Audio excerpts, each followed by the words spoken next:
오늘 어떻게 인사를 소개를 그냥 우리가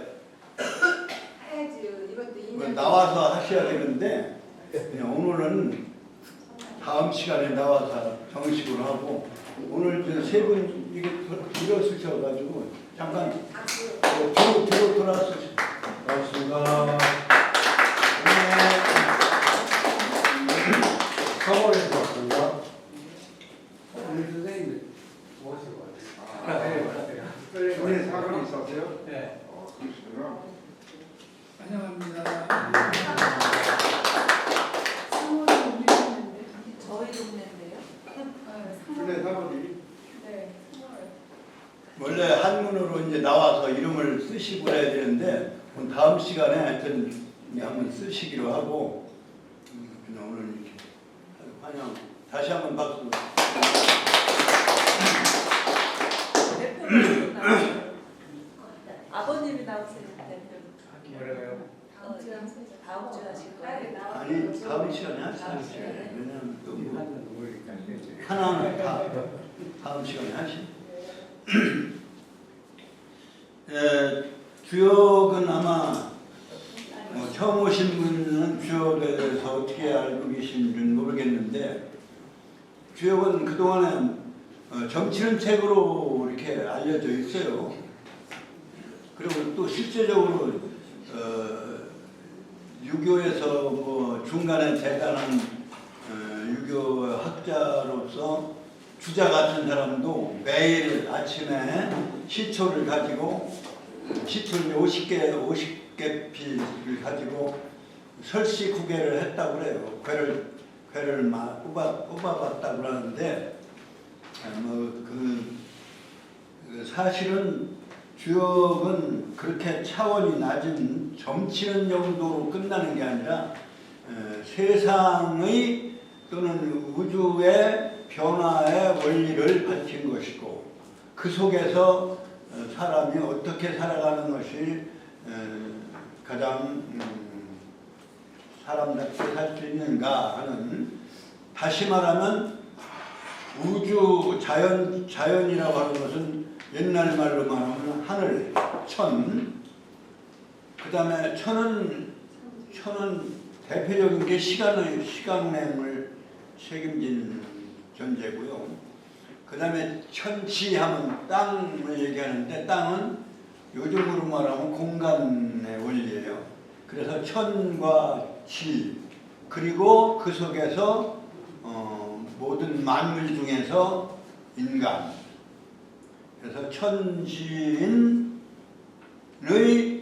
길을 소개한 것이다, 밝혀놓은 것이다, 이렇게 말할 수 있는데 그 길을 한자로 말하면 길도자예요. 그래서 천도, 지도, 인도, 이거를 이제 주역에서는 삼재지도라, 이게 제주제자를 썼는데요. 삼재지도.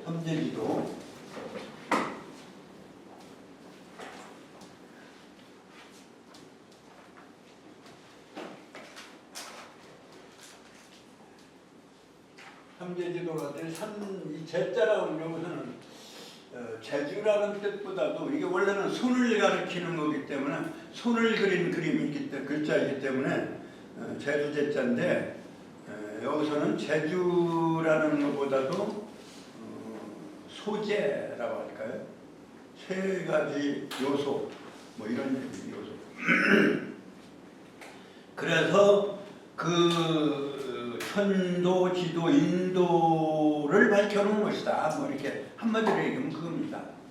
근데 천도는 그 당시는 천도를 설명할 문자도 없었지만 천도를 깨달아서 성인이 깨달아서 알았는데 문자도 없고 문자로는 또 한없이 복잡하게 아는 걸 어떻게 해야 되는데 그렇게 하지 않고 어떤 부호를 생각해낸 것이에요. 그게 양효, 음효, 음양의 효예요. 뭐 이거 뭐 한 5,000년 전 수사 안 되는데 5천 년 전에 문자도 없었을 뿐만 아니라 천도가 어떻고 지도가 어떤 걸 이거를 부호로 생각해냈다는 게 현대 그 학문적으로 봐도 현대 서양에서는 기호논리학이라는 게 있어요. 기호논리학. 근데 이것이 그야말로 5천 년 전에 기호논리학이 나온 거예요. 그 기호를 가지고 부호를 가지고 어떠한 변화를 해가는 것이 하늘의 길, 또 땅의 길, 사람의 길이다라고 하는 것을 거기다 맞춰서 밝혀놓은 거예요.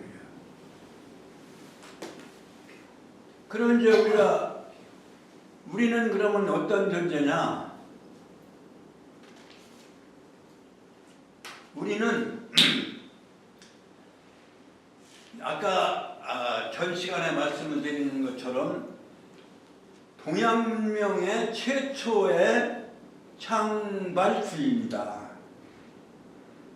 그거를 그냥 증명을 한마디로 증명을 하면 태극기를 국기로 삼을 정도로 우리가 배운 거는 늦게 배웠을지 모르나 우리의 사고의 뿌리에는 그 문명이 서쪽으로 중국에 갔다가 다시 왔을지라도 주인공은 혈통은 우리라고 하는 것이 그 증명된 거예요.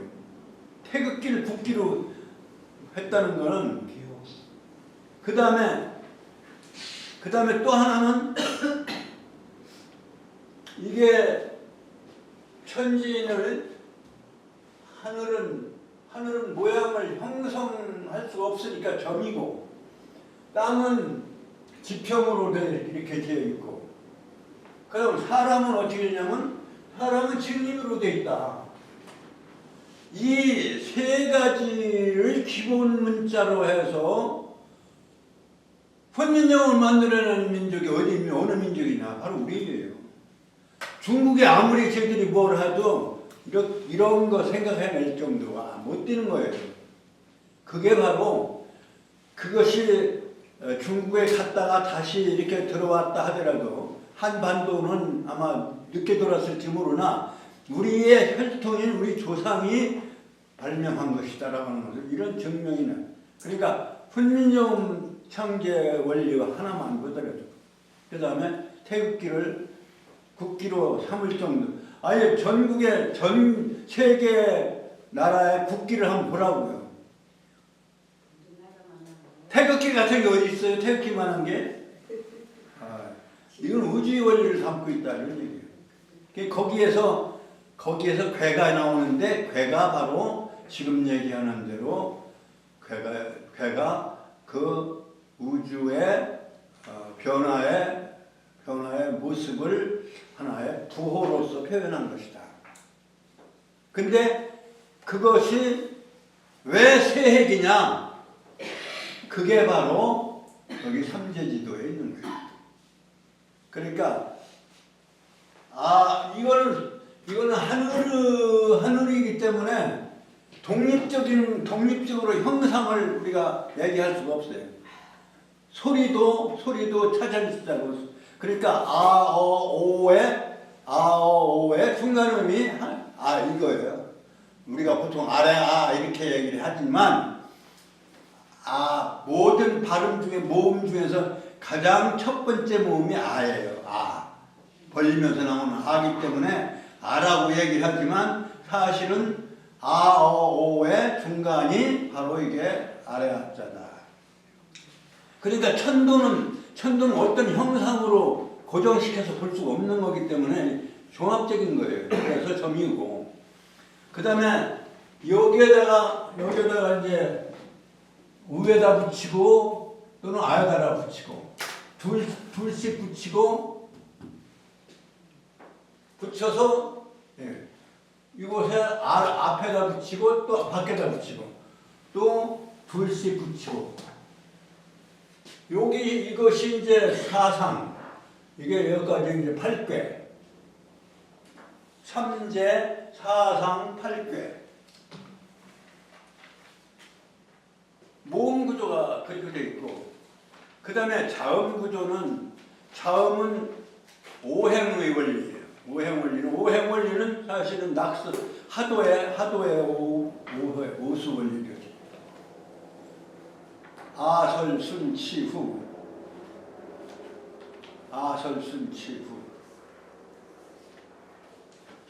거기 그 5가지가 근본이 되어서 거기에다가 한 획을 보태가지고 그 말하는 글자가 파생된 거예요.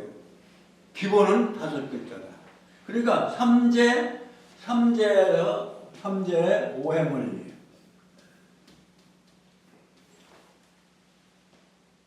여기에 있어서 하도라고 하는 얘기가 금방 얘기했지만 하도가 오행원리거든요. 그러니까 삼재 하도의 오행원리는 이건 이제 수를 통해서 수를 상징으로 하는 그러한 논리체계다.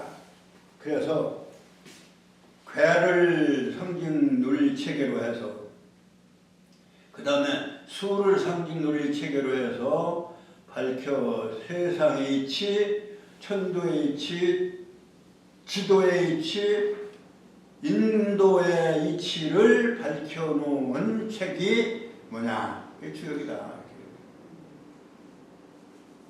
그러니까 모든 이치의 뿌리를 밝혀놨기 때문에 동양의 유교 경전 중에서는 최고의 경전인 거예요. 근데 그거를 연구하고 또 뭐 저거 하지 한 사람은 많지 않고, 뭐 하기는 많기는 많은데 그냥 입장들만 자기에게 비친 대로만 설명했기 때문에 한우춘동과 같은 그런 많은 양은 있지만 제대로 밝혀놓은 것은 그리 밝혀지지 않았다. 그것을 정리를 잘 해놓으시는 것이 이제 부원원리를 처음 시작한 건 복희씨고, 그 다음에 괴 말씀을 붙여놓고 그건 문왕이 했다고. 그러니까 벌써 그건 주나라로 넘어와서 주나라 시대에 이루어진 거고, 그 다음에 효에다가 말씀을 달아놓은 효사는 누가 했어요? 주공이 했고, 그러한 것이 이제 주대에 와서 주대 초기에서 이렇게 괴사효사를 썼기 때문에 주나라 주자를 써서 주역이라고 하는 거예요. 원래는 또 더 넓게는 두루두루 변화의 원리를 담았다 해서 두루주자를 썼다고 해도 되는데, 여하튼 주대에 이루어졌기 때문에 주역이다라고 하는 말로 하는 것이 뭐 틀림이 없는 거예요. 둘 다 틀림이 없는 건데 도리어 주나라 나라 이름 주자로 보는 것이 더 이제 타당한데요. 그 주나라 말기에 공자가 아까 전 시간에 말씀한 대로 말기에 공자가 태어나신 거예요. 그 춘추 시대에. 그때 해서 그 효사에 대한 풀이 단사, 이게 단사입니다. 그 다음에 그것을 상징으로 해서 그 괴 상징으로 삼은 것이 이게 이제 단상사, 괴상사. 그 다음에 6효로 되어 있는데, 이 6효로 된 것은 이건 이 삼재지도를 설명을 해야 되는데, 삼재지도를 표현한 것이 이게 이제 다 소성괴, 단괴라고 해요. 간단한 괴라고 해서 단괴.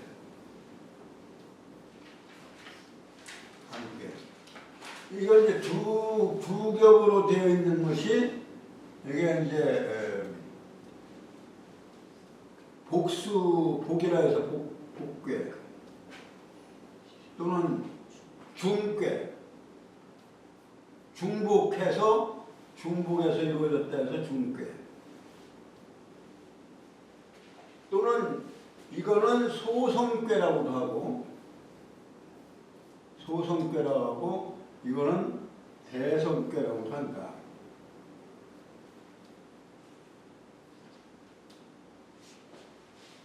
그래서 88이 64개로 이렇게 해놓고 거기에다가 그거는 처음 8개 그건 복희시 때부터 있었다고 봐야 돼요. 그런데 이제 그 궤에다가 말씀을 붙여놓은 것, 이게 부호만 그려놨던 것을 말씀을 붙인 것이, 물론 이제 문항이 붙였다고 하더라도 아마 전해 내려왔던 어떤 초본 같은 건 있었을 거예요. 그렇게 보는 게 보통. 아니면 전달받은 내용들을 썼기 때문에. 그렇기 때문에 문항 주공이 64개 꾀니까 이 64개 꾀, 88은 64, 8988을 64. 이게 중복이 됐으니까 이것이 음양 두 개를 3제곱하면 8이 되잖아요. 그러니까 셋으로 3제로 음양은 이제 음양양이라고 그러고요.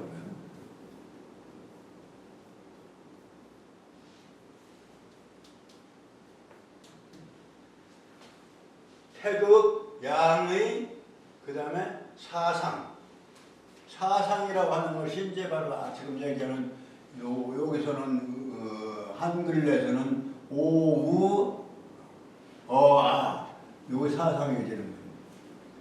그래서 사상이 두 개씩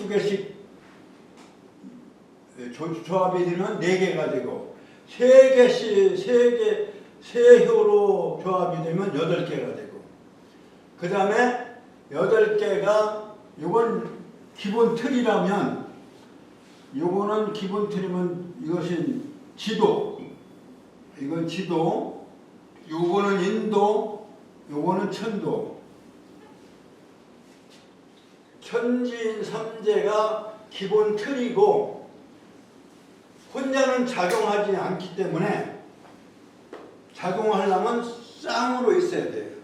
둘이 있어야 돼요. 음양이 있어야 작용. 음끼리 양끼리 또는 음양이 서로 다르게 있든지 간에 둘이 있어야만 싸움을 하든 사랑을 하든 작용을 하니까, 그래서 새 삼재지도가 6획이 된 거예요. 요거는 몸체라고 하고, 삼재는 몸체라고 하고, 작용은 6으로 작용하는 거예요. 그래서 88은 64개가 되는 거예요. 그러면 이것은 한 궤에는 몇 효가 있어요? 효가 하나, 둘, 셋, 넷, 다섯, 6 아닙니까? 요건 양만 이루어진 건괴입니다만은 예를 들어서 그린 거고요.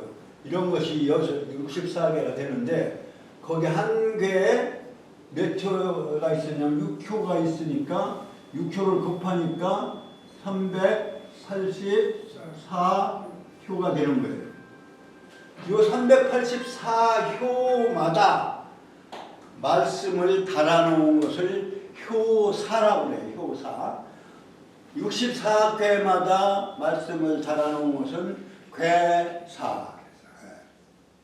인사할 때 사자예요. 그러니까 궤사가 몇 개예요? 64개. 그것은 누가 썼다? 아까 말씀한 대로 주공이 있었다. 주공이 아니라 문항이 있었죠. 문항이 주공의 누구예요? 주공의 아버지예요. 주나라의 기초를 닦아서 주나라로 열도록 한 말하자면 은나라 말기에 은나라 멸망하고 주나라를 세우게 한 그 기초를 세운 분이 이제 문왕이고, 실제적으로 이제 군사를 이끌고 말하자면 통합하러 통일하고 전쟁하러 다닌 사람은 무왕이고, 그러니까 문왕의 아들이 무왕이고 그 무왕의 동생이 주공이에요. 그러니까 삼부자가 다 해먹은 거예요. 요즘 말대로. 그 삼부자가 시조 말하자면 나라를 일으키고 했는데, 그 문화적으로 한 일은 바로 그 삼부자 중에서 무왕은 전쟁하러 다니느라고 사실은 공부를 할 시간이 없는 거죠. 그러니까 무왕은 여기 참여를 안 하고 못하고 부자가 문왕하고 주공하고만 주역에 참여를 한 거예요. 어떻게? 문왕은 괴사를 쓰고 64개 괴에 대해서 한마디 잘마디 이렇게 달아놓고, 그 다음에 384효에 대해서 한마디 말씀을 달아놓은 분은 주공이다. 그래서 이제 형성이 됐는데, 그 주공 효사까지, 근데 효사에다가 그 괴사에다가 괴를 설명하고 괴 성격을 말씀하고, 그리고 이제 그것은 단사고, 괴 단사가 붙어 있어요. 그건 공자가 쓰신 건데 그거는 이제 단사라고 하고, 그 다음에 괴에다가 이것이 상징하는 것은 인간의 어떠한 것을 상징하는 거다. 그래서 상사라고 하는 거예요. 상활, 단활, 상활. 근데 효에는 단이 붙어 있는 게 아니고 단은 안 붙어 있고 상만 붙어 있어요. 그래서 상도 16개가 괴마다, 효마다 상이 설명으로 붙어 있는 거예요. 그것을 쓰신 분이 이제 공자예요. 공자가 주역에 문왕과 주공이 괴효사를 써서 전해오던 것을 공자께서 12기라고 하는 10편의 문장, 여러 번 말씀을 드린 거죠. 10편의 문장에서 12글 쓰셨다. 날개는 몸체를 익자는 이게 10개의 날개다 이런 얘기예요. 날개는 몸체를 나르게도 하고 보호하는 거기 때문에 말하자면 괴사 효사에 대한 것을 이제 이렇게 보충적인 말씀으로 12기라고 하는 말. 이 12글 누가 썼느냐? 12글 공자가 썼어요. 그래서 괴효사 12으로 주역은 구성되어 있다. 이렇게 보십니다. 그런데 지금 이제 진도는 어디 나갔느냐? 12개 제일 중요시 되어지는 것이 12근 또 12개 대해서 얘기를 또 해야 되네. 12근 계사상하, 계사상편, 계사하편, 계사. 그 다음에 단사상하. 그 다음에 아까 얘기한 상사상하. 그 다음에 설괴, 서괴, 그 다음에 뭐요? 잡괴, 문헌. 너무 빨리 불렀나요? 못 받았었죠? 네. 나중에 여기 요거 촬영한 거 이제 들어가서 보시면 될 거예요. 그러한 10편의 문장을 씀으로 해서 이제 주역이 전편이 완성되었는데, 지금 우리가 공부는 어디까지 했느냐? 계사상하, 설괴, 그 다음에 석괴. 그렇죠? 그 다음에 이제 잡괴가 남아있는, 잡괴하고, 그 다음에 이제 단사상사는 괴효를 하는, 괴효를 할 때 같이 공부를 하면 되니까, 그렇게 지금 10익 중에서 계사상하, 설괴, 석괴, 그렇게 지금 진도가 나간 셈이에요. 중간에 들으시면은 좀 어려움이 있을 것 같아서 아주 기초적인 거 지금 설명을 드려. 그래야 다음에 오지. 그러면 아이고 못 알아듣겠는데 못 알아와. 그럼 안 오실 것 같아서 지금 내가 특별히 다른 분들은 다 들은 얘기인데 복습이고 이제 말씀을 드리는 겁니다. 이해를 해주시기 바랍니다. 그러면 이제 석괴를 지금 거의 다 끝났는데 많이 놀아가지고 어디 할 차례지 석괴? 작게 하셨죠.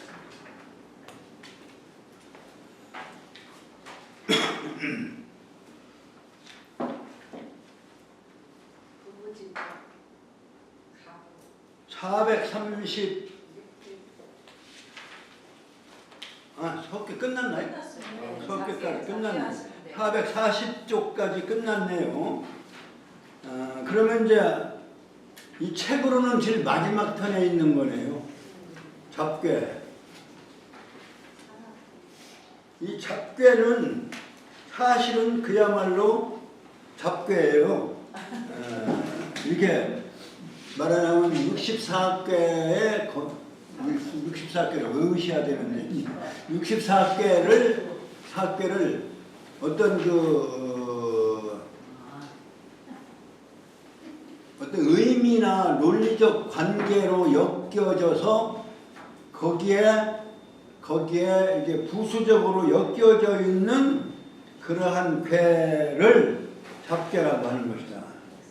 그래서 잡괴의 순서는 원래 주역책의 순서인데 잡괴로는 괴가 다른 괴가 그 순서대로 나열되어 있어요. 그러니까 주역 원래의 건곤, 준몽, 수송사비, 소축이, 태비, 대니, 동인대유, 경례수, 고인관, 사업기, 박궁망, 대축이, 대화, 감리 30개. 그 다음에 우회, 뒤에 학원 34개. 괴. 그 순서대로 잡괴를 그 순서대로 이어놨는데 그것이 잡괴의 순서인데 어떤 관계로 되어 있냐? 어떤 지금으로 말하면 네트워크라고 할까요? 네트워크의 관계로서 그거와 어떤 직간접적인 어떤 관계가 형성되어져 있는 괴가 거기에 여기 잡괴로 순서로 나열됩니다. 그러니까 원래의 주역의 괴 순서의 잡괴 순서가 그 해당되어지는 바로 그 괴입니다. 그러니까 예를 들면 여기 이제 441쪽에 보시면은 잡괴 전자를 저는 편이라고 바꾸자 이렇게 했습니다만 잡괴편인데 잡괴편에 건강곤유 그러면 괴가 무슨 괴가 등장하냐면 건괴와 곤괴가 그런데 요거는 잡괴도 건곤인데 실제 주역의 괴 순서도 건곤이에요. 그러니까 이건 잡괴나 원래 괴 순서나 같은 것이다. 그러니까 건괴와 곤괴는 그만큼 잡괴에서도 똑같은 하나의 역할을 하는 그러한 관계다라고 하는 거예요. 그리고 성격은 건은 강하고 곤은 유한 것이다. 건괴는 강하고 잡괴에서도 마찬가지다 이런 얘기예요. 잡괴에서도 건의 자리에 건괴고 곤의 자리에 곤괴인데 그 성격은 건은 강하고 고는 유하다. 사실은 핵심적인 얘기를 줄여서 얘기한 거죠. 건강곤유. 그러면 원래 순서는 둔몽인데요. 둔몽에 해당되어지는 잡괴 위치는 비사예요. 비사. 비괴하고 사괴다. 비괴는 천지 비괴고 그 다음에 사괴는 뭐예요? 지수사괴죠. 예. 그러니까 비사, 건곤, 둔몽, 둔몽에 해당되어지는 것이 잡괴로는 비사인데 그 성격은 비는 즐거움을 의미하는 것이고 즐거운 잡괴의 의미로는 즐거움을 나타내는 괴고 그 다음에 사는 근심을 의미하는 사괴다. 그러니까 잡괴의 의미를 이렇게 그 순서대로 이제 우리가 이해를 하면 돼요.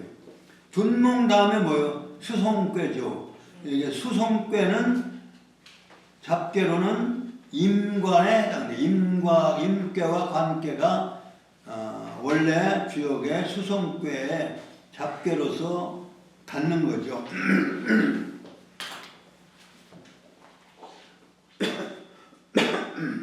그러면 이제 이거 또 자료를 가져오셨나 모르겠네.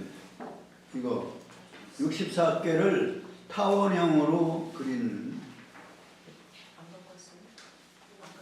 이거에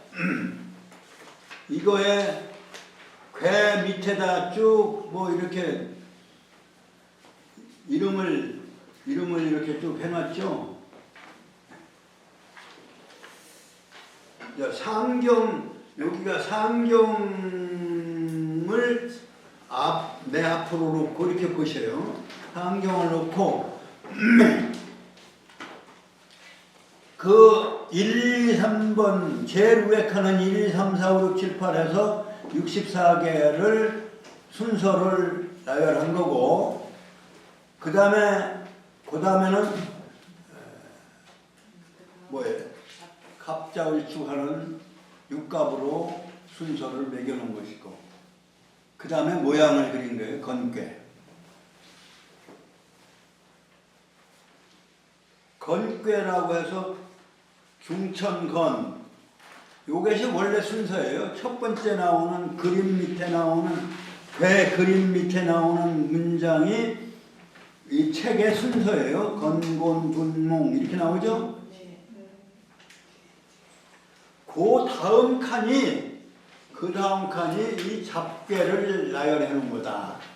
보시면은 건곤 둔몽 그 밑에 보면은 건곤 비사 이렇게 되어 있잖아요. 지금 얘기한 비사. 그러니까 그 다음 칸이 바로 이 잡괴의 순서다. 그러니까 위에 있는 원래 순서와 잡괴 그 괴하고의 해당 관계가 어떤 관계냐? 잡괴 관계다 이런 얘기예요. 그러니까 건곤 둔몽 수송 사비 이렇게 되어 있는 우선 8개를 보시면 건곤 둔몽 수송 사비 그것이 잡괴로는 건곤은 그대로 건곤이고요. 건곤 비사 그 다음에 임관 둔몽 그러니까 비사하고 둔몽하고가 이렇게 엇갈려서 사실은 잡괴관계로 되어 있네요. 그죠? 네. 이제 그것을 그 잡괴를 원래의 괴 순서대로 설명한 것이 이게 잡괴편이에요. 그러니까 그 괴 성격은 잡괴로서의 성격은 여기 설명 잡괴를 보시면 되겠지만 그 순서는 여기서 정리가 해놔요. 여기 정리해 놓은 순서를 보시면 그러니까 원래 괴를 설명하는데 말하자면 이 잡계의 잡계 그 해당 괴가 잡계가 거기에 해당하는 잡계가 갖는 성격이 원래 괴하고의 어떤 연관성을 설명해 놓은 거다 이렇게 보시면 돼요. 그래서 괴를 원래 괴를 설명하는데 참고가 되는 거지 이게 중요한 건 아니에요. 물론 중요한 건 아닌데 참고적으로 이해를 하시라. 그러니까 우리가 여기를 공부를 하려면 어떻게 하느냐? 건강 곤유 잡계로서의 건강 곤유는 원래 괴로서의 건괴 곤괴에 이렇게 해당된 해석을 잡계로서의 해석. 그 다음에 분몽괴는 잡계로서의 비락사우의 그런 성격을 갖는 것이다. 그 다음에 임관 원래는 수송괴인데요. 수송괴는 잡계로 임관이 거기에 관여되어 있고 뜻은 임은 수에게는 준다라는 의미가 있고 그 다음에 송괴는 관으로서 요구한다, 구한다 이런 의미가 있습니다. 주는 거하고 달라고 하는 거하고 서로 상관관계 있죠. 그런 관계. 그 다음에 원래 사비의 순서가 잡계로는 분몽으로 연결되어 있는데 두는 견이불실기고 나타나서 보이는 것에 거하는 것을 잃지 아니한다. 그것이 이제 사괴의 잡계로서의 잡계로서의 둔의 성격이다. 그 다음에 원래 괴 순서인 비괴는 잡계로서는 몽괴가 거기에 해당되는데 그 뜻은 자비져라. 드러나 이렇게 섞여 있으면서도 그것이 특별히 드러나 보이는 것이 나타날 적자니까요. 섞여 있으면서도 뚜렷하게 나타나 있는 것이 비괴의 잡계로서의 몽의 의미다. 그 다음에 원래는 소축이 그 다음에 태비까지 여기 4개 꾀가 소축, 이꾀하고 태비꾀가 이렇게 잡계로는 진간, 소닉 이렇게 해당되는 거죠. 그런 진은 일어난다는 뜻이고 다시 말하면 소축에는 잡계로서의 진의 뜻이 일어난다는 뜻으로서 연결되어 있다 이렇게 볼 수 있습니다. 그 다음에 소축 이꾀는 살레이꾀죠. 살레이꾀는 바로 간꾀로서 잡계가 걸려 있는데 간꾀는 원래 뜻이 그치다 이런 뜻입니다. 그러니까 그치는 의미로서의 간꾀와 연결되어진 이꾀다. 그런 잡계로서 그 본래 꾀의 어떠한 특별한 부분에 뜻이 연결되어 있다. 이런 얘기입니다. 이렇게 보시면 돼요. 그 다음에 태비꾀로 11, 12번째죠. 태비가. 태비꾀는 잡계로 손익꾀하고 연결되어 있어요. 사실 근데 손익은 하경 31부터 하경의 10번째를 11번째, 12번째 다시 말하면 41번, 42번째에 걸려요.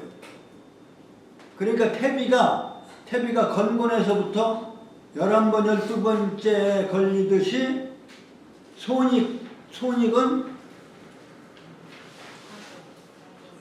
뭐예요? 쉬라고 그러지.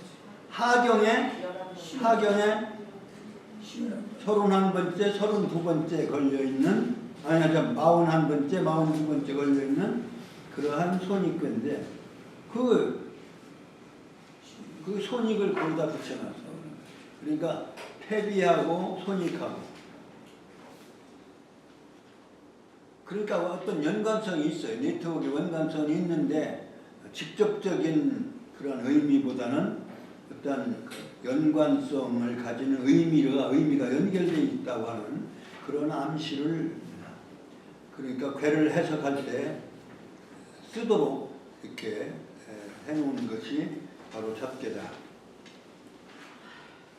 그 다음에 동인대유에 해당되는 잡괴가 대축무망. 그 동인대유는 열세 열넷으로 이렇게 든다면 대축무망, 무망대축이잖아요. 그러니까 이건 역으로 이렇게 말하면 역으로 그렇게 얽혀 있어요. 그래서 얽혀 있다, 잡되게 얽혀 있다는 뜻이에요. 그러니까 그 대축은 때를 의미하는 것이고 무망은 재앙을 의미하는 것이다. 그 다음에 최하고 최승은 하경인데요. 여기는 겸례, 상경 겸례의 원래 역의 순서의 잡괴로서 최승괴가 모인다는 뜻과 또는 오지 않는다라고 하는, 오를 승자는 원래는 올라간다는 뜻이니까 오르는 건데 여기는 오지 않는다, 불례라고 하는 뜻하고 이렇게 아주 복잡하게 얽혀 있는 네트워크 관계다, 이렇게 보시면 돼요. 이 복잡이라고 할 때 잡자. 그래서 잡괴다, 이런 얘기입니다. 그러니까 우리가 쉽게 그 위치를 찾아내기가 어려운데, 하여튼 성인께서 이걸 잡괴 관계를 본래 역의 해석에 참고할 수 있도록 실제 선거하는데 써야 되는데, 그러니까 취승은 취불례다. 그 다음에 원래는 수고괴를 잡괴로는 겸례괴로, 겸례수고 이렇게 나와요. 그러니까 그러한 관계, 겸례하고 겸례 자리가 최승이고 수고인 자리에 다시 겸례가 이렇게 반대로 잡괴와 얽혀 있다. 자, 잡괴에 대한 어떤 일정한 법칙은 아직 찾아내지를 못하고 있어요. 그 다음에 수고 임관괴가 잡괴로는 서합괴와 비괴로 연결되어 있다. 하여튼 그렇게 하고서 빨리 넘어가도록 하겠습니다. 그 다음에 이제 서합비괴가 잡괴로 서합비괴가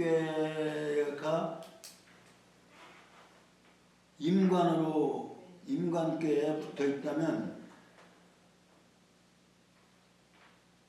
원래의 서합비괴는 태손괴로 연결되어 있다. 여기 이제 그 다음에 원래 순서의 박복괴는 수고괴가 연결되어 있다. 태손괴는 나타나는 보이는 것이고, 소는 엎드려서 보이지 않는 거예요. 엎드린 모습. 그 다음에 박복에 걸린 비꾀는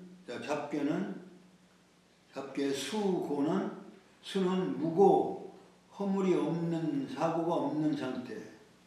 그 다음에 존목을 고자는 꾸민다는 의미로서 거기에 연결되어 있다. 박복 원래는 무망대축이 박복으로 박복으로 잡게 연결되어 있는데 박은 현란하다 할 때는 빛나고 화려하다는 뜻이 되고 복은 되돌아옴을 의미하는 그러한 의미 연결되어 있다. 그 다음에 원래 순서엔 2대과 27, 28번째인 2대과 꾀는 잡꾀로서 진명이와 연결되어 있다. 진명이라고 하는 것은 석괴 때 얘기를 했듯이 가인꾀로 넘어가는 아주 그 변곡점에 놓여 있는 꾀입니다. 진은 낮을 의미하는 것이고 명의는 배한다는 형벌과 의미를 통하고 있다.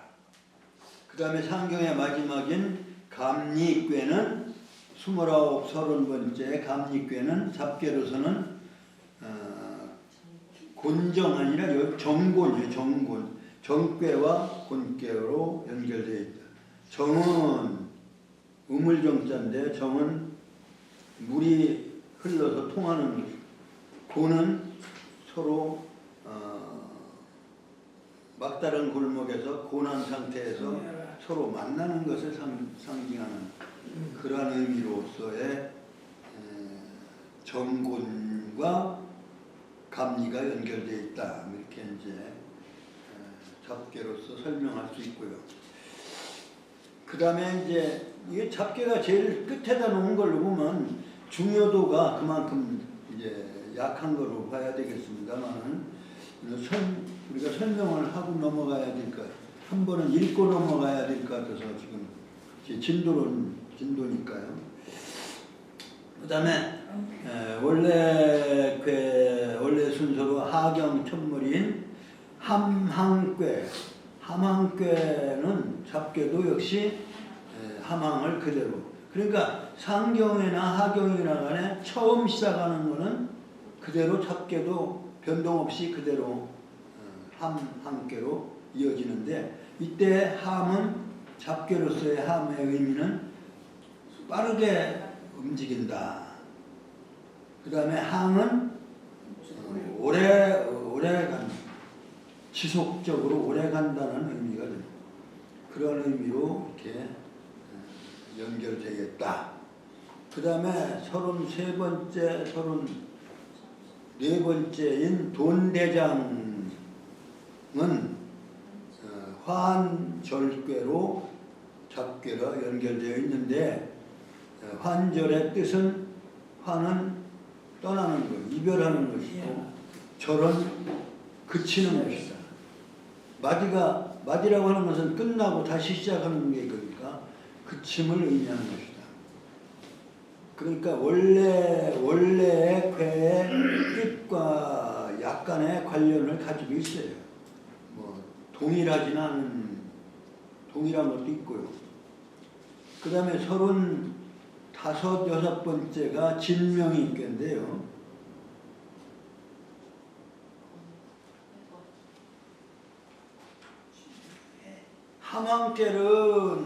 함께는 부부지도라고 그랬고 진명이를 지나서는 가인꾀는 뭐라고 했어요? 가인은 가도라고 그랬죠. 가도. 그 64개의 궤 중에서 도를 표시한 도자가 표시된 것이 4개다. 그건 뭐 여러 번 설명을 드렸잖아요. 선천의 상경은 생장을 의미하는 거기 때문에 생장하려면 뭐가 필요해요? 영양을 섭취해야 되죠. 그러니까 음식지도라고 하는 수천숙괴의 다섯 번째에 숙괴에다가 음식지도를 넣죠. 그 다음에 건곤 천지지도를 얘기한 것이 건곤 상경이라면 인도를 얘기한 부분이 하경으로서 인도는 누가 인격적으로 기본으로 인격자를 뭐라고 얘기하냐면 군자라고 했어요. 군자지도는 어디서 시작되느냐? 부부로부터 시작된다. 군자지도는 조단호 부부다. 그건 어디에 나오는 거예요? 중용인가요? 대학인가요? 난 자꾸 헷갈리는데. 대학에서 나온 조단호 부부다. 그러니까 부부의 도리는 군자의 도리인데 군자의 도리는 어디서부터 시작되느냐? 부부의 관계에서 군자가 인격이 완성된다는 거예요. 그만큼 중요시했어요. 그 주역으로는 하경 첫머리에 바로 군자지도, 부부지도, 함께는 부부지도라고 얘기를 했어요. 그러니까 부부관계가 아주 바르고 정확해야 그게 진짜 바로 군자지도.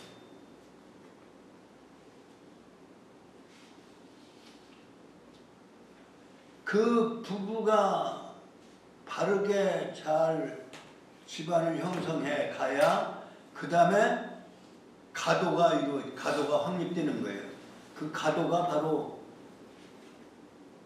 6번을 건너가서 7번째 가인꾀에 와서 그 6이라는 숫자는 바로 6의 숫자예요. 공간의 지도의 원리예요.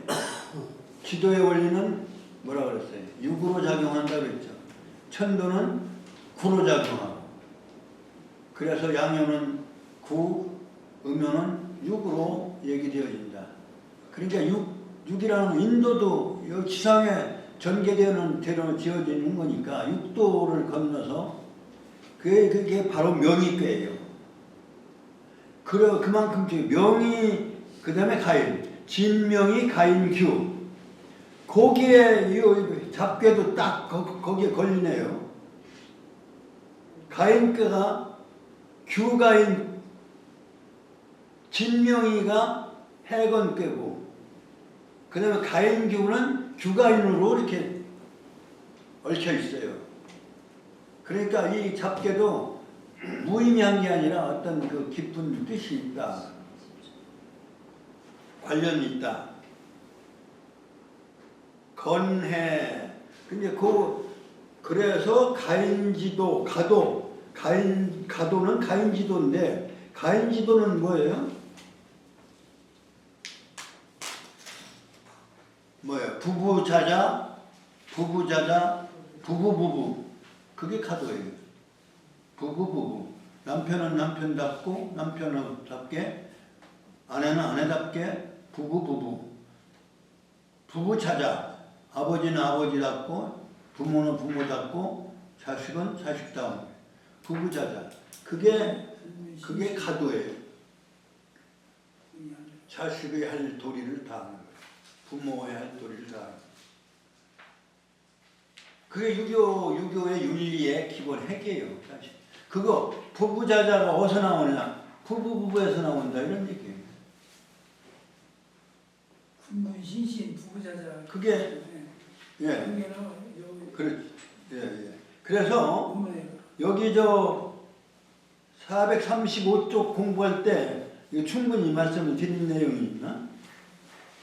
435쪽에 우는 상편이라 하고 그 다음에 하편에 유부부연 유천지연우에 유만물하고 유만물연우에 유남녀하고 여기까지는 그냥 인간 사회를 얘기하는 거예요. 남녀가 있는 거니까. 그런데 남녀가 있은 후에 뭐가 있어요? 유부하고. 예, 부부의 원리가 존재하는 거예요. 부부가 있으면 후에 그 다음에 부자가 있고, 부자가 있으면 후에 그 다음에 사회가 형성되니까 국가 사회가 군신관계가 이루어지고, 군신관계가 있은 뒤에야 상하의 예의가 바로 설 수가 있다. 제일 중요한 게 뭐냐? 부부다 이런. 부부지도. 그게 유교의 핵심이에요, 사실은. 이 부부하고 저 부부하고 구별이 안 되면은 그건 개판인 거죠. 성적으로도 문란하고 뭐 가정적으로도 뭐 문란한 지고고. 그래서 성인지도가 군자지도가 바로 그래서 대학 중용의 군자지도는 조단호 부부다. 부부에서부터 단서가 지어진다. 조단. 그러니까 사서도 뿌리는 어디냐? 그 구역에 있는 거예요. 오륜의 뿌리가 바로 여기 나오잖아요. 이 부부가 제일 중요한 거예요. 부부가 무너지면 가정이 무너지고, 가정이 무너지면 사회도 문제사회가 많은 문제사회인 거예요. 이 가정이 지금 가정을 이루려고 하지 않으니까 요즘 심각한 문제죠.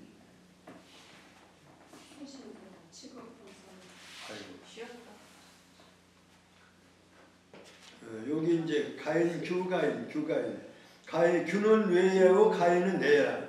가인은 바로 안쪽을 얘기하는 거예요. 내면 집안을 얘기하는 거예요. 집안. 규는 밖을 얘기하는 거예요. 그래서 여기에 규가인과 가인규가 잡계로 이렇게 딱 이렇게 서로 이렇게 엇갈려 배치되어 있다. 건곤하고 건곤하고 그다음에 뭐예요? 함항. 건곤 함항하고 규가인 가인규. 여기는 말하자면 서로 이렇게 바로 밀접하게 관련되어 있다는 그런 의미를 내포하고 있다. 이거 좀 쉬었다 싶다.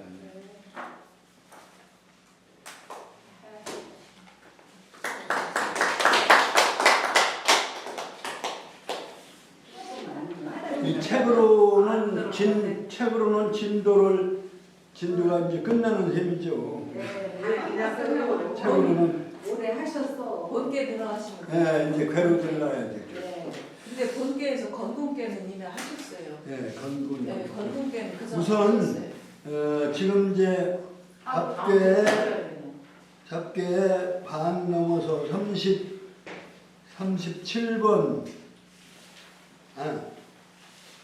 37, 8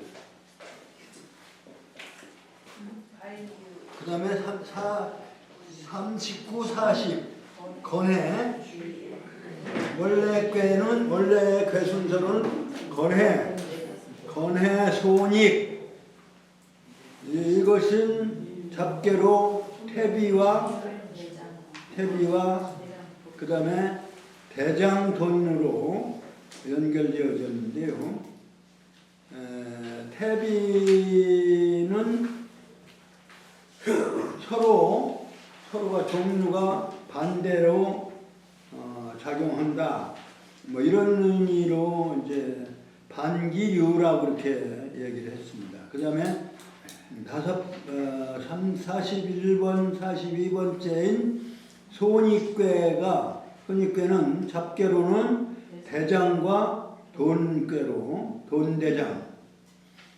대장돈이 아니라 사실은 돈대장인데 대장돈으로 이렇게 역으로 이렇게 연결되어 있는데 대장은 이렇게 말하자면 극에까지 달하다 보면 그치게 된다 이런 얘기가 그래서 대장즉 지오. 그 다음에 돈꾀는 돈꾀는 물러간다는 얘기를 그대로 네. 통하는 도망친다라고 하는 돈자인데 물러가는 것으로 잡계의 뜻으로 연결되어 있다. 그것은 더하리자. 그러니까 더해가는 것이 나중에는 물러가는 것이 되는.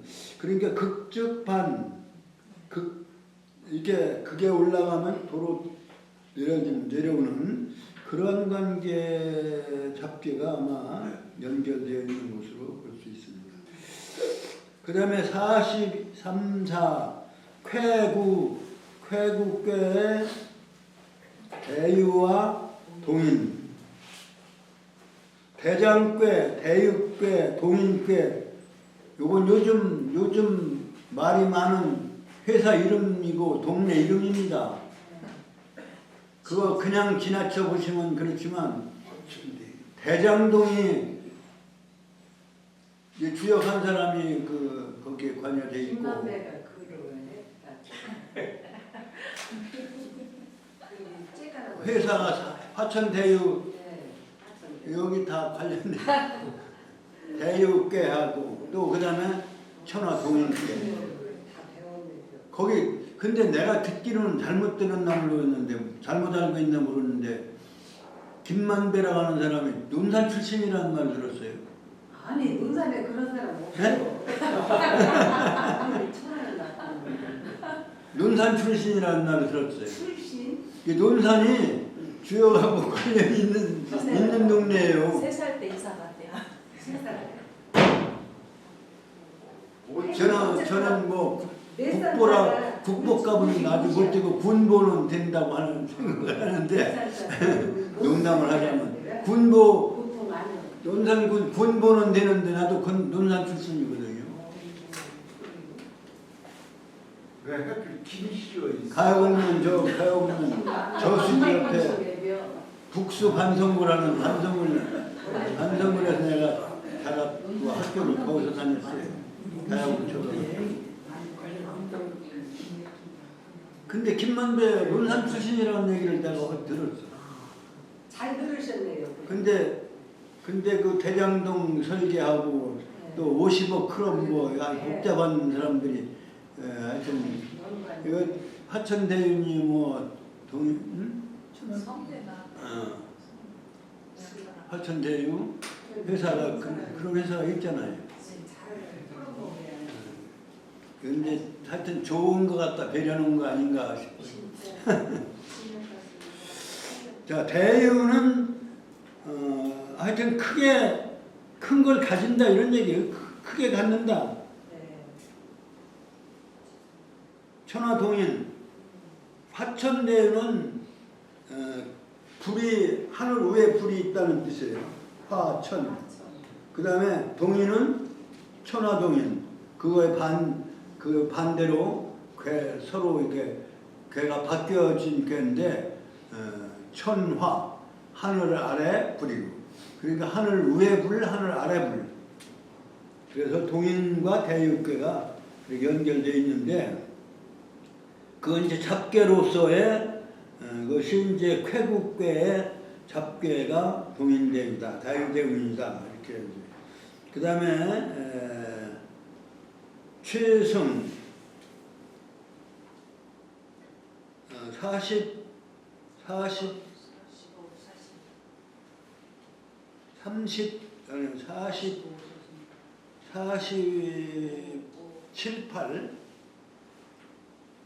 46, 45, 7, 56 56이 최승인데 그 이제 잡괴는 협괴와 정괴가 연결되어 있다. 근데 그때 협괴는 사고를 덜어낸다 이런 뜻이에요. 고가 덜어진다. 연고가 덜어진다. 그 다음에 정괴는 거기서 솥은 새 것을 넣고 다시 끓이게 되니까 새 것을 취하는 소정자. 근데 여기서는 사실은 정꾀는 수풍정꾀인데요.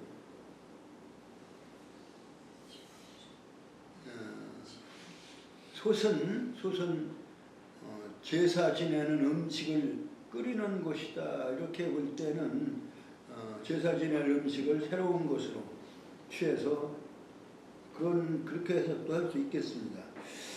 그 다음에 47, 8 맞나요? 예, 맞아요. 1, 2, 3, 4, 5, 6, 7, 8 47, 8의 곤정꾀의 순서에는 잡계로는 소과꾀와 중구, 이것도 중구 소과인데 역으로 소과를 먼저 하고 중구가 다음에. 그래서 그 뜻은 소과는 허물이 있다는 그 뜻 똑같은 원뜻하고 똑같은데 곤꾀에 소과가 걸려 있음으로 해서 곤하면 허물이 온다 이런 얘기와 연결되겠다고 볼 수 있습니다. 그 다음에 샘정자 수풍정꾀. 정꾀는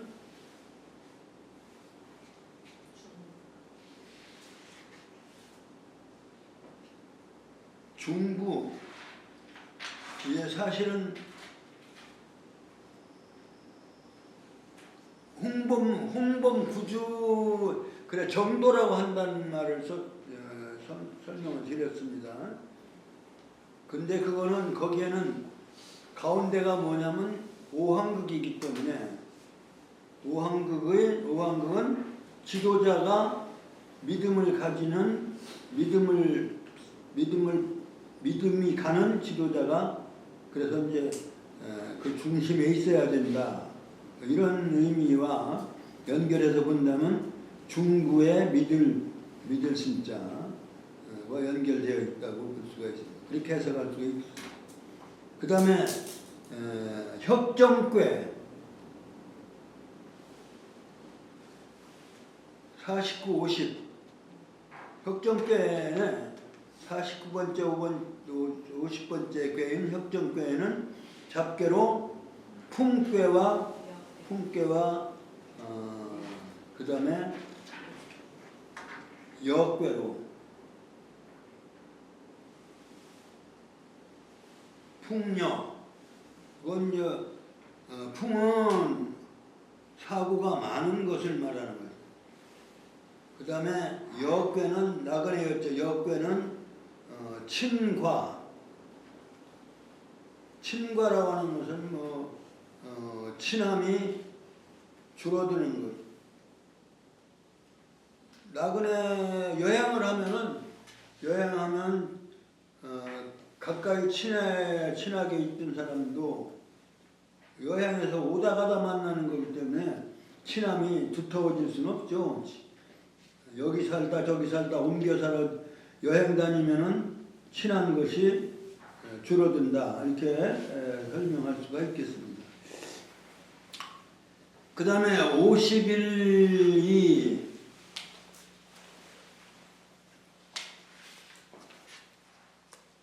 51번째는 진괴와 간괴의 그 주역의 그 진간괴는 사실은 장남과 소남괴예요. 근데 진괴는 잡괴로 이괴가 결부되어 있고 이괴는 위로 올라간다는 뜻이에요. 떨어져서 멀리 높이 떨어져 있다.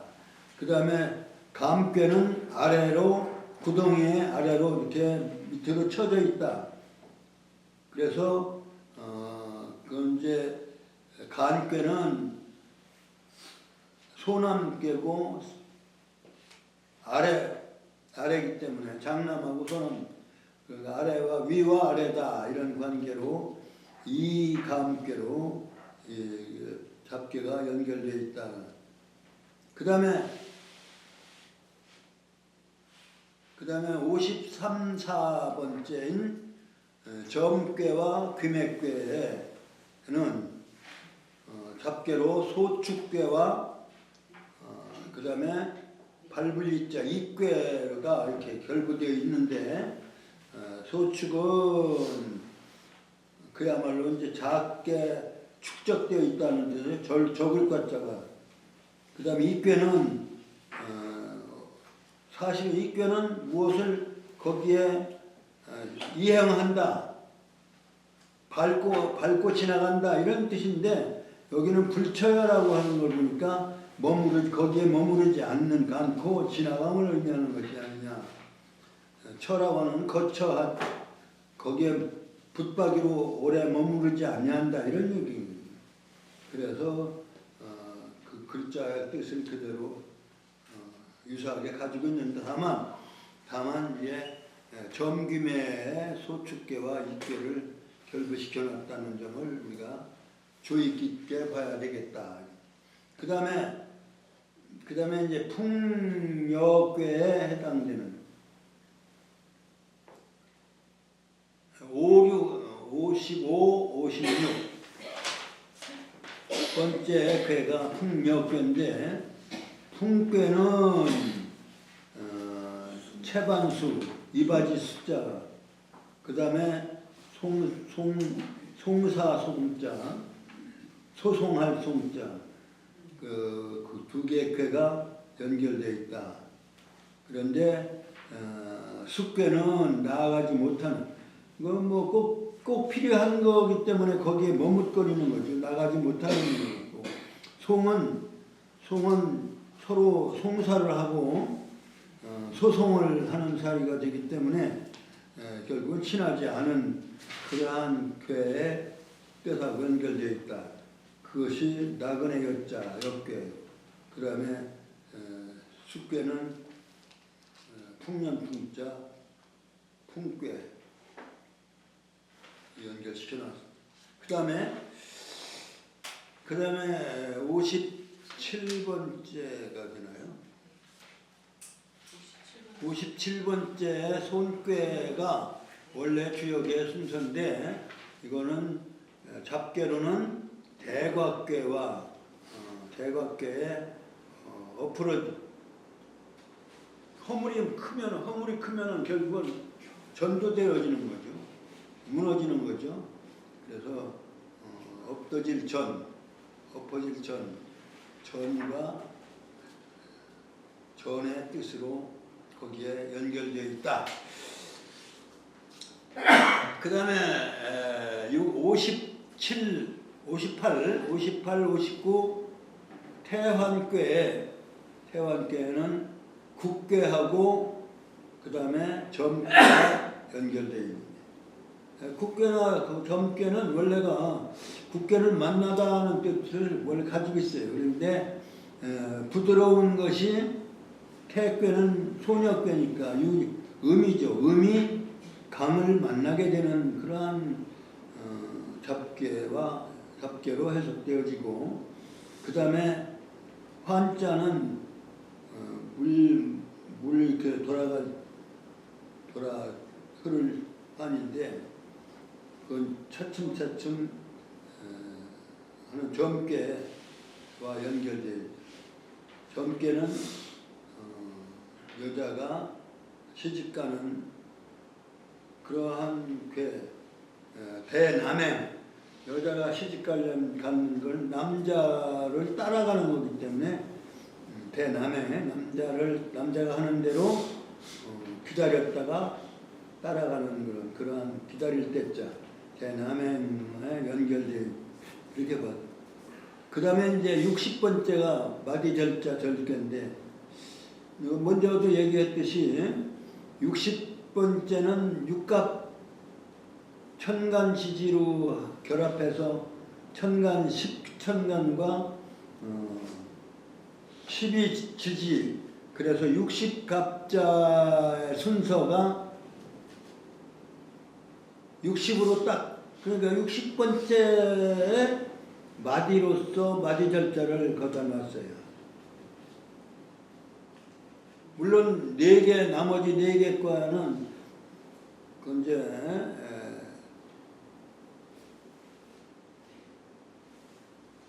어머니 자궁과 같은 의미도 그래서 별도로 계산하는 것은 이제 아니다 이렇게 얘기를 했습니다만은 요 60번째에다가 지금 60이 마디가 되는 거는 그런 어떤 그 암시가 있어요. 그러니까 64개 꾀라 하더라도 시간으로 따지면 60갑자 한 사이클을 말하는 거다. 그것을 은연중에 암시하는 것으로서 60번째 순서에 절자를 놨다. 근데 그 절은 잡계로는 그 마디를 내면데 여기는 턱밑자 밑괴에 해당되고 턱은 바른 인격을 기르는 EV 역할을 하기 때문에 양정의 의미와 연결되어 있다. 그러니까 마디 절에까지 이르려면 한 사이클에 오르려면 바르게 자라야 되는 것이다. 그래서 양정이라는 걸 학교 이름으로 한 양정고등학교 같은데 이런 이야기 여기서 따간 거죠. 실제 뭐 양정의 의미를 제대로 알고 따갔는지는 모르지만 글자 그대로 따져도 뭐 양정 바르게 기르는 것이 교육의 한 중요한 부분이다. 그렇게 볼 수가 있죠. 그 다음에 61, 62, 63, 64 요거는 따로따로 하나씩 이렇게 해놨네요.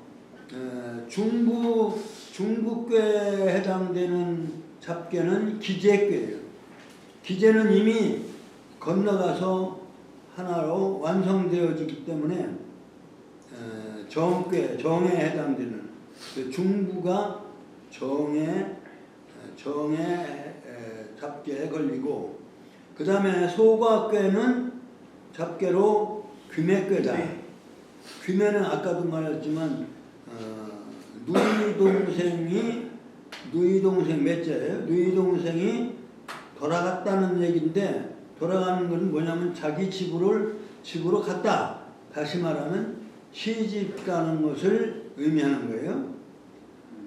그렇기 때문에 우리가 여자로서는 여자의 모습으로 있는 걸 뭐라고 얘기하라면 우리가 뭐라고 얘기해요? 여자의 상태로 있는 걸 뭐라고 그래요? 한자로 처녀라고 그래요. 처녀. 여자로 이렇게 살고 있다 할 때 처녀라고 하고 시집을 가면은 그때는 여자가 아닌 거예요. 어머니가 돼버리는 거고 가정의 주부가 돼버리기 때문에 그래서 처녀란 말을 쓰는 거는 시집가서도 여자는 여자니까 처녀라고 해야 되는데 처녀라고 이름을 안 하잖아요. 처녀는 결혼 전을 얘기하는 거예요. 그러니까 그 여자는 결혼 전에 있는 여자 처녀다. 그러니까 여기서도 귀매는 시집가는 누이동생 시집가는 게요. 누이동생이 시집가면은 여지 종이하라 이런 얘기야.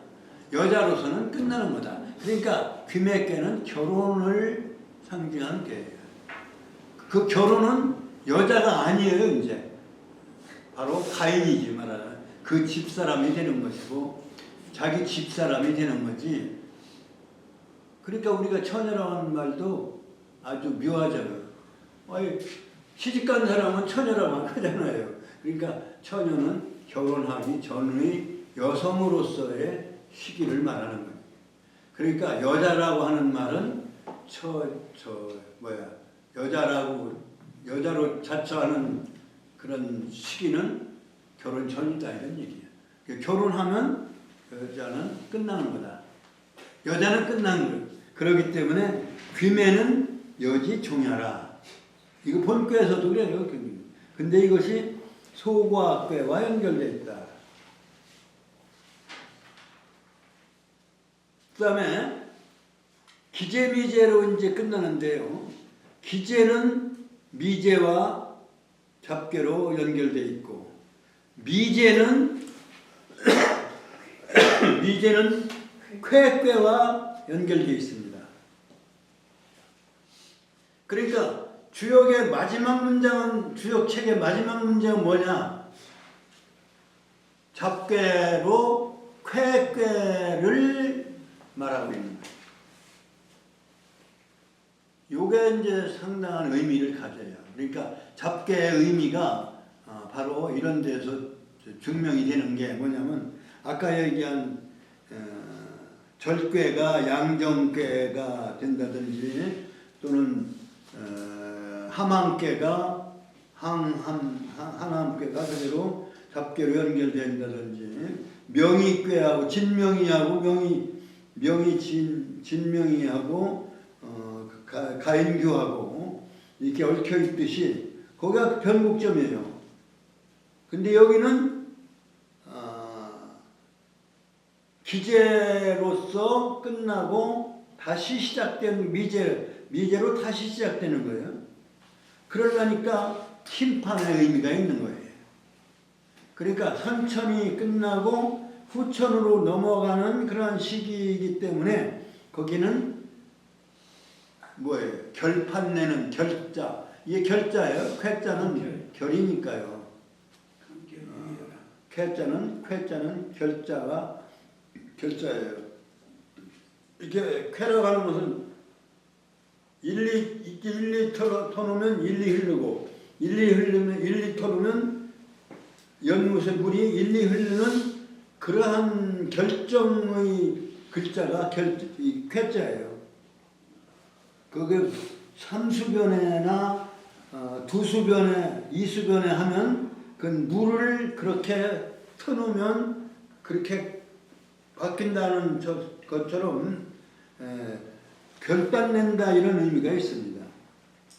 그래서 일을 이렇게 하기로 했습니다 해서 올리면 이건 결제를 해달라고 하는 거죠. 그 해결해달라는 얘기예요. 그래서 결이라고 하는 것은 해결의 의미가 있습니다. 해결은 뭐냐면 한 것에 대해서, 그 한 일에 대해서 좋고 나쁘고 평가하고 결판내는 것이다. 그래서 쾌는 결의하다 이런 얘기예요. 원래 쾌가 그래요. 원래 쾌도.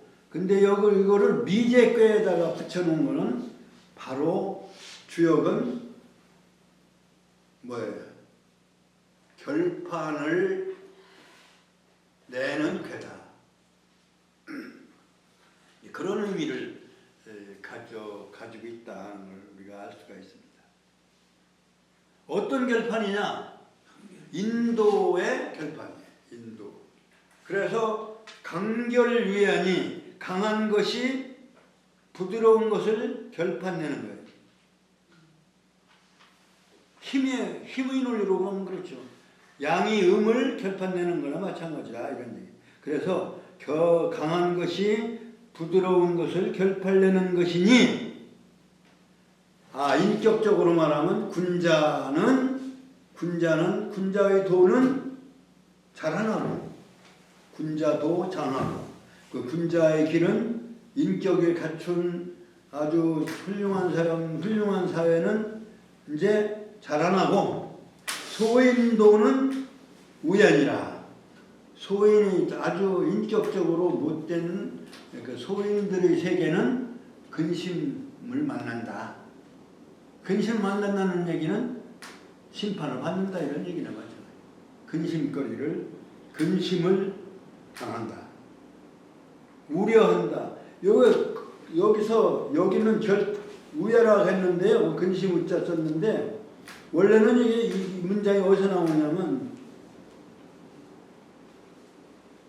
어디 나오나요?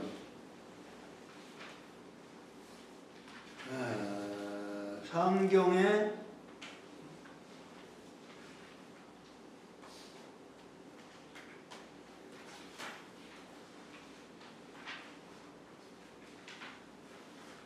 (78쪽에) 한번 보시면 78쪽, 8쪽, 9쪽이 뭐가 있냐면 태괴가 있어요. 지천 태괴가 있는데 태괴의 단활, 그 마지막 문장이죠. 이 78쪽의 마지막 문장에 단활이라고 되어 있어요. 단활. 태는 소왕하고 대례하니 형한 길하니 형길하고 형하니라. 길하야 형하니라. 요게 이제 괴사인데 이 말은 즉 시 천지교의 만물이 동의하며 상하교의 기지 동의하라. 그래서 지가 땅이 위로 올라가고 하늘이 밑으로 내려와서 교통을 이루어서 태평의 그러한 괴를 의미하는데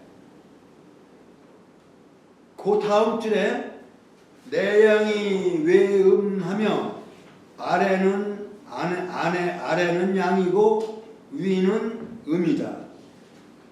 아래는 건전하고 밖은 유순하다. 그 겉으로 유순하고 내면은 강건한 거예요.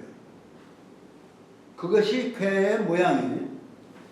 그러니까 이건 뭐라고 얘기했냐? 내 군자의 외소이다. 안으로는 군자의 인격을 갖추고 있고 내면으로는 겉으로는 소인과 뭐 다를 것 없이 소인과 같은 그런 모습을 하고 있으니 이 상황은 뭐냐? 겉으로는 소인이지만 사실은 내면은 군자니까 군자의 도리는 자라나고 소인의 도는 여기는 소멸한다고 되어 있어요. 소멸하는 것이니라. 요 말이 군자도 장하고 소인도 소양이라고 하는 요건 시천태괴인데 여기 주역책 맨 마지막에는 뭐라고 되어 있냐? 군자도 장하고 소인도 우양이라. 근심거리, 소인은 근심거리가 올 수밖에 없어. 왜? 불리하니까. 불리한 세상에 소인은 발붙이고 살기 어려운 세상이 바로 새로운 세상. 그게 이제 말하자면 인류의 말하자면 하느님의 심판입니다. 이게 심판, 결이라는 건 심판이거든요. 판결을 내리는 거니까, 해결하는 거니까. 쾌괴로 선천의 모든 가치는 말하자면 평가되고 또 그걸로 이렇게 심판되어지는 그 선천을 의미하는 거예요.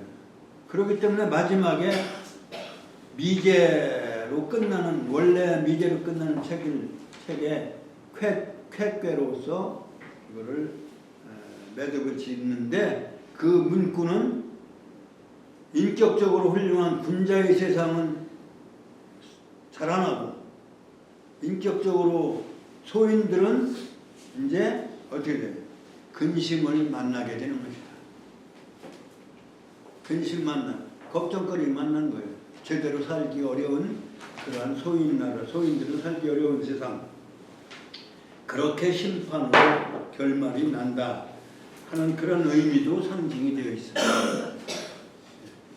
그래서 주역 책의 마지막 문장은 군자의 길은 인격적으로 훌륭한 군자는 유교에 있어서의 군자는 아까 얘기한 대로 군자의 도는 조단어 부부라. 부부로부터 출발한다.